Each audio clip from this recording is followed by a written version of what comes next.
seorang pun dapat menolongku. Hanya Yesus jawaban hidupku.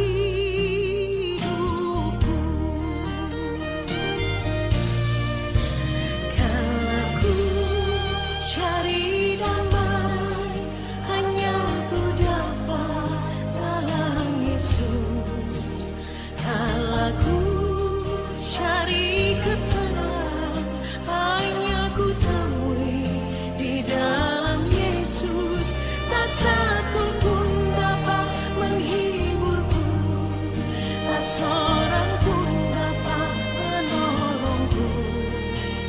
Hanya Yesus jawaban hidupku.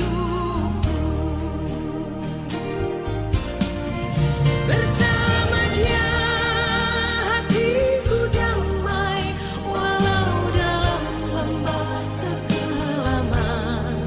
Bersama Dia hatiku tenang, walau hidup penuh tantangan. Tak satu pun dapat menghiburku, tak seorang pun dapat menolongku. Hanya Yesus jawaban hidupku. Damai sejahtera Allah yang melampaui segala akal dan pikiran manusia, itulah kiranya memelihara hati dan pikiran saudara di dalam Kristus Yesus Tuhan kita. Amin.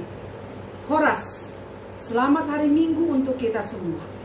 Bapak Ibu, saudara-saudara yang dikasihi Tuhan kita Yesus Kristus, firman Tuhan kepada kita di minggu ke-20 setelah Trinitatis tertulis dari kitab Yohanes 4 ayat 5 sampai dengan ayat 14. Demikian firman Tuhan, saya akan membaca untuk kita semua.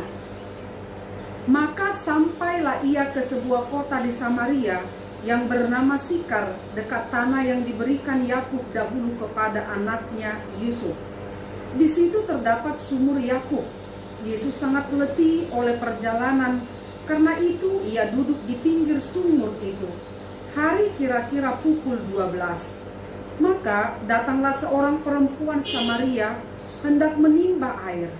Kata Yesus kepadanya, "Berilah aku minum." Sebab murid-muridnya telah pergi ke kota membeli makanan.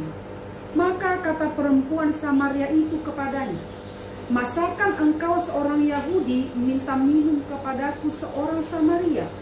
Sebab orang Yahudi tidak bergaul dengan orang Samaria.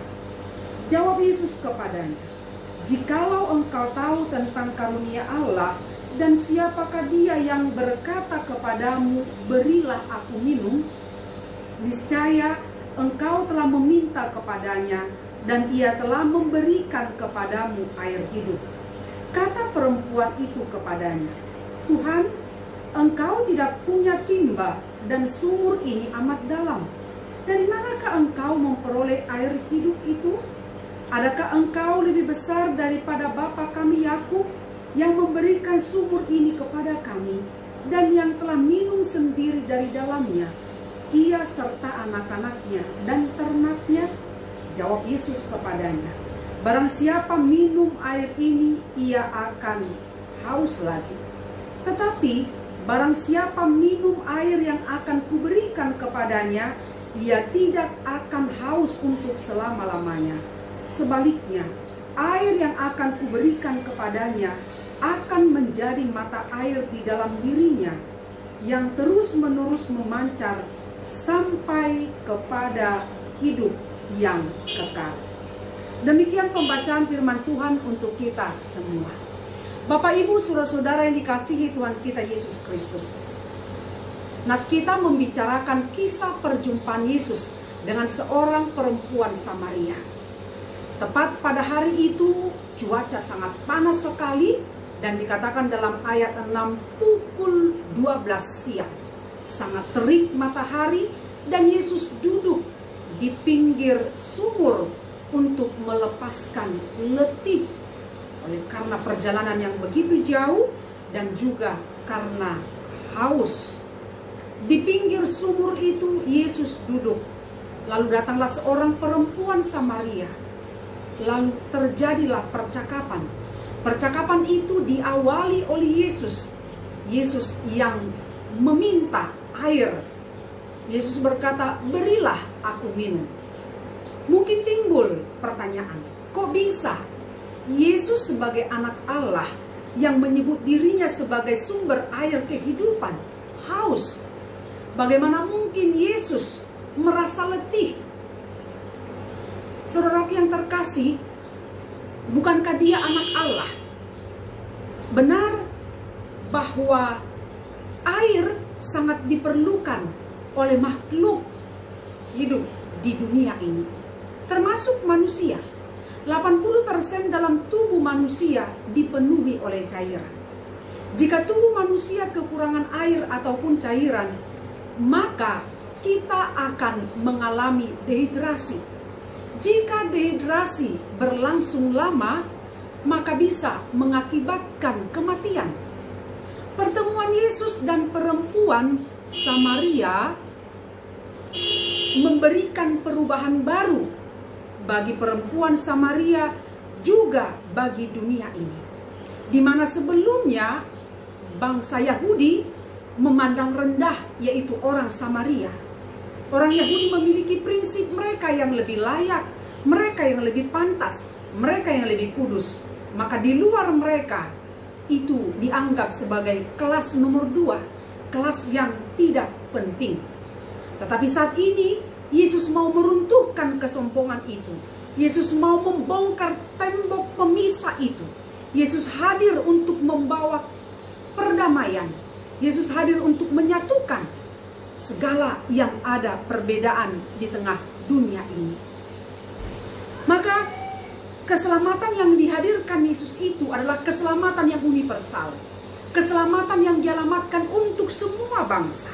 Keselamatan yang dialamatkan untuk seluruh manusia, termasuk orang Samaria dan kita juga.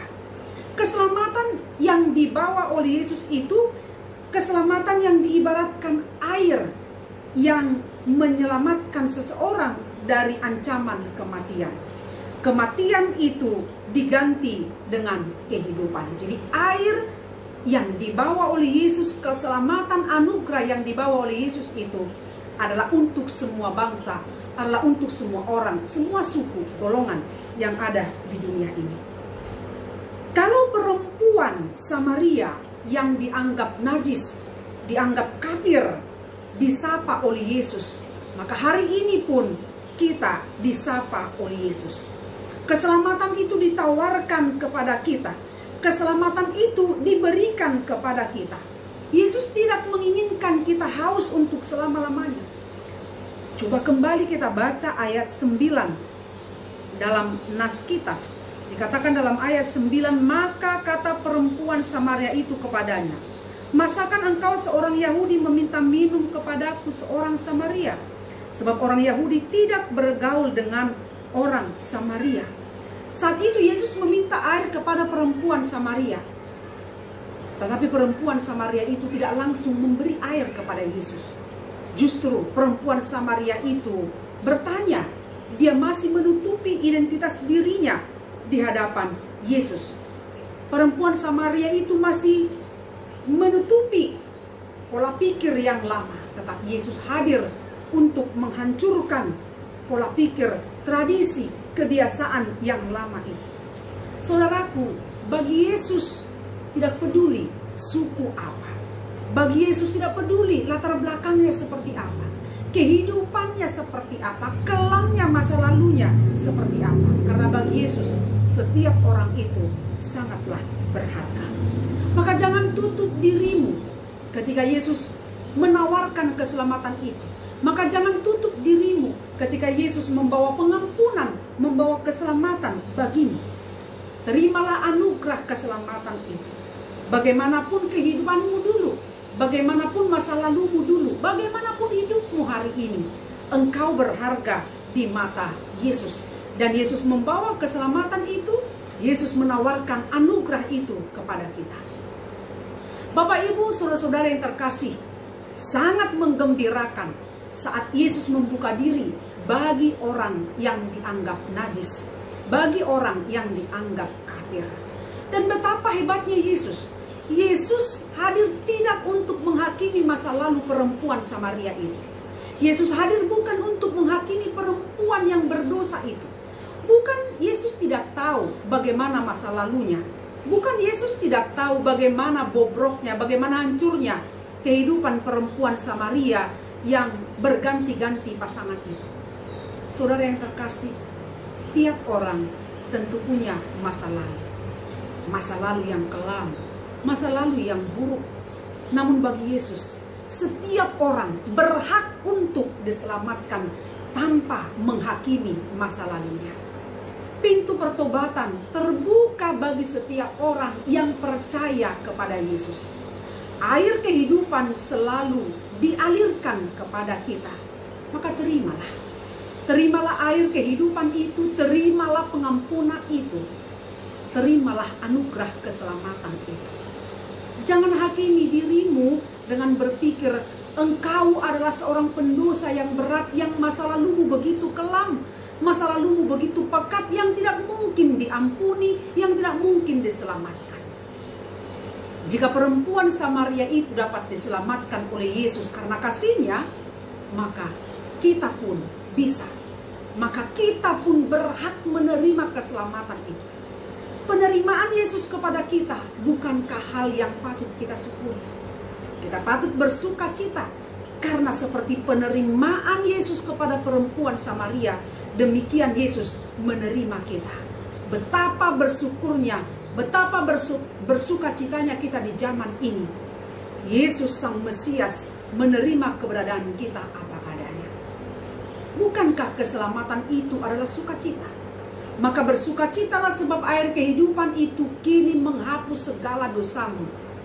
Air kehidupan itu menghapus segala kejahatan kita. Kita tak perlu lagi mencari air itu kemana-mana. Karena Dia adalah air kehidupan. Dan itu akan selalu ada bersama-sama dengan kita. Maka seperti semua makhluk yang memerlukan air dan tanpa air akan mati, demikianlah kita. Di luar Yesus, di luar air kehidupan itu, kita tidak akan hidup dan kita tidak mampu melakukan apapun juga. Bapak, Ibu, saudara-saudara yang terkasih, ada banyak pergumulan, banyak tantangan, banyak perjuangan hidup yang membuat kita selalu merasa haus, merasa dahaga. Maka supaya kita kuat menahan dahaga, haus itu, terimalah. Dan kita membutuhkan air kehidupan, yaitu Yesus Kristus. Dialah air yang selalu mengalir tanpa henti untuk memuaskan dahaga kita. Tuhan tahu apa yang kita butuhkan. Tuhan tahu apa keluhan kita. Tuhan tahu pergumulan kita. Tuhan yang mendatangi kita. Tuhan yang memulai percakapan itu dengan kita. Dia tidak tertidur saat kita berkeluh kesah kepadanya. Dia tidak bosan mendengarkan jeritan, rintihan, bahkan persoalan hidup kita. Dia tidak pernah bosan menemani hidup kita dimanapun kita melangkah. Maka berilah waktumu untuk selalu bercakap-cakap dengan Dia. Utarakan isi hatimu kepadanya. Maka air hidup itu akan terus mengalir di dalam dirimu. Amin. Kita berdoa. Ya Allah, sumber air kehidupan kami, terima kasih kami ucapkan kepadamu. Kami bersyukur Engkaulah Allah pemilik kehidupan kami. Kami bersyukur Engkau menganugerahkan air kehidupan di dalam Yesus Kristus yang akan memberikan kekuatan, pengampunan, keselamatan, anugerah kehidupan kepada kami. Biarlah firman-Mu ini memberi kekuatan kepada kami, penghiburan kepada kami, bahwa di luar Engkau kami tidak bisa melakukan apapun. Di luar Engkau kami tidak akan selamat. Terima kasih Allah. Berkati jemaat-Mu, berkati kehidupan kami, dan berkati setiap orang yang merayakan sukacita atas pertambahan umur, kesehatan, juga berkat-berkat yang lain. Ampuni kami Tuhan. Di dalam nama Yesus Kristus kami berdoa kepadamu. Amin. Selamat hari Minggu untuk kita semua. Tuhan Yesus tetap memberkati kita. Horas. Tak satu pun dapat menghiburku, tak seorang pun dapat menolongku. Hanya Yesus